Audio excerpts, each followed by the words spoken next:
ಕಾರ್ಯಕ್ರಮದ ವಿಷಯ ಪರಿಸರ ಸಂರಕ್ಷಣೆಯ ಕ್ರಮಗಳು. ಹೇ ಪ್ರಕೃತಿಯೇ, ನೀನೆಷ್ಟು ಸುಂದರ, ನಿನ್ನಂಗಳವೇ ದೈವ ಮಂದಿರ. ನಿನ್ನೊಡಲು ಕಡಿದು ಬೇಡುವರು ವರ, ನುಡಿಯಲ್ಲಿ ಹುಡುಕುತ್ತ ದೇವರು. ಇನ್ನಾದರೂ ಅರಿವೋ ಓ ಮರುಳ, ನಿನ್ನ ಮೌಢ್ಯತೆಯೇ ಆಳ. ನಾವು ಹಿಂದಿನ ಸಚೇತನ ಕಾರ್ಯಕ್ರಮದಲ್ಲಿ ಪರಿಸರ ಮಾಲಿನ್ಯ ಎಂದರೇನು, ಪರಿಸರ ಮಾಲಿನ್ಯದ ವಿಧಗಳು ಹಾಗೂ ಪರಿಣಾಮಗಳ ಬಗ್ಗೆ, ತಡೆಗಟ್ಟುವ ಕ್ರಮಗಳ ಬಗ್ಗೆ ಸಾಕಷ್ಟು ತಿಳಿದುಕೊಂಡಿದ್ದೇವೆ. ಇಂದು ನಾವು ಇನ್ನಷ್ಟು ಪರಿಸರ ರಕ್ಷಣೆಯ ಕ್ರಮಗಳ ಬಗ್ಗೆ ತಿಳಿದುಕೊಳ್ಳೋಣ ಬನ್ನಿ. ಅಡುಗೆ ಮನೆ ತ್ಯಾಜ್ಯವನ್ನು ಮತ್ತು ಇತರೆ ತ್ಯಾಜ್ಯವನ್ನು ಚರಂಡಿಗಳಿಗೆ ಎಸೆಯುವುದರಿಂದ ಜಲಮಾಲಿನ್ಯ ಉಂಟಾಗುತ್ತಿದೆ. ಆದ್ದರಿಂದ ನಾವು ಹಸಿ ಕಸ, ಒಣ ಕಸವೆಂದು ವಿಂಗಡಿಸಬೇಕು.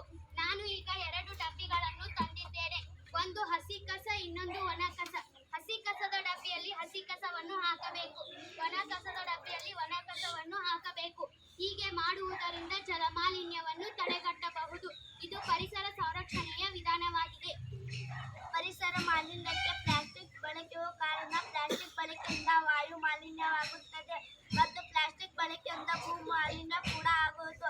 ಪ್ಲಾಸ್ಟಿಕ್ ಬಳಕೆಯಿಂದ ತಯಾರಿಸಿದ ವಸ್ತುಗಳನ್ನು ಸುಡುವುದರಿಂದ ಕಾರ್ಬನ್ ಡೈಆಕ್ಸೈಡ್, ಕಾರ್ಬನ್ ಮೊನಾಕ್ಸೈಡ್ ನಂತಹ ವಿಷಕಾರಿ ಅನಿಲಗಳ ವಾಯುವನ್ನು ಸೇರಿ ವಾಯುವನ್ನು ಕಲುಷಿತಗೊಳಿಸುತ್ತದೆ. ಆದ್ದರಿಂದ ನಾವು ಬೇಡವಾದ ಪ್ಲಾಸ್ಟಿಕ್ನಿಂದ ಬೇಕಾದ ಈ ತರಹ ತಯಾರಿಸಿ ಬಳಸುವುದರಿಂದ ಸ್ವಲ್ಪ ಮಟ್ಟಿಗೆ ತಯಾರಿಸಿ ಮಾಲಿನ್ಯವನ್ನು ತಡೆಯಬಹುದು. ಪ್ಲಾಸ್ಟಿಕ್ನಂತಹ ಪರಿಸರ ಮಾಲಿನ್ಯವನ್ನು ಮರುಬಳಕೆ ಮಾಡುವಂತಹ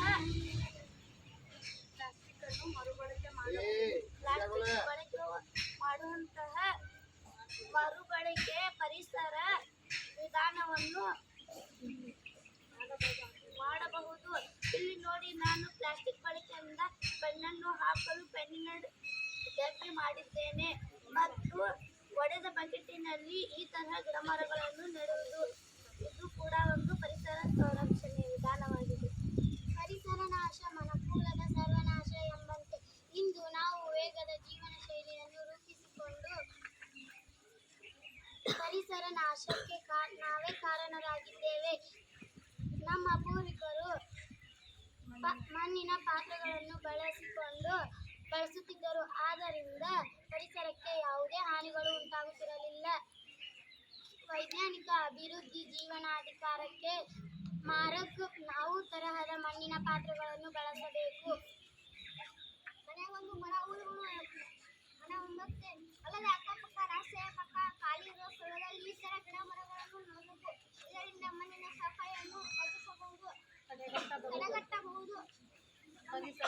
ಪರಿಸರದ ರಕ್ಷಣೆ ವಿಧಾನವಾಗಿದೆ. ನಮಗೆ ಉಸಿರಾಡಲು ಉತ್ತಮವಾದ ಗಾಳಿ, ನೆರಳು, ಹಣ್ಣುಗಳು ಜೊತೆಗೆ ವಾತಾವರಣ ಸಿಗುವುದು. ನಾವು ಓಡಾಡುತ್ತಿರುವ ಈ ಜಗತ್ತಿನಲ್ಲಿ ಅತಿ ಹೆಚ್ಚು ವಾಹನಗಳ ಬಳಕೆಯನ್ನು ಮಾಡುತ್ತಿದ್ದೇವೆ.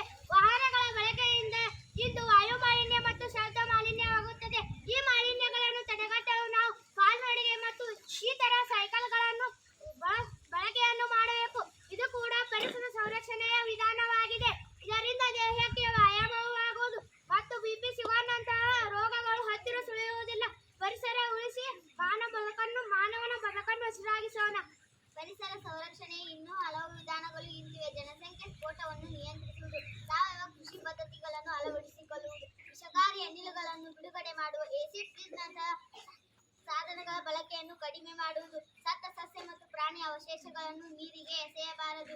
ಈಗ ಪ್ಲಾಸ್ಟಿಕ್ ಚೀಲಗಳ ಬದಲಾಗಿ ಬಟ್ಟೆ ಚೀಲಗಳನ್ನು ಬಳಸಬೇಕು. ಅಂದು ಇಂದು ಎಂದು ಪರಿಸರವೇ ನಮಗೆ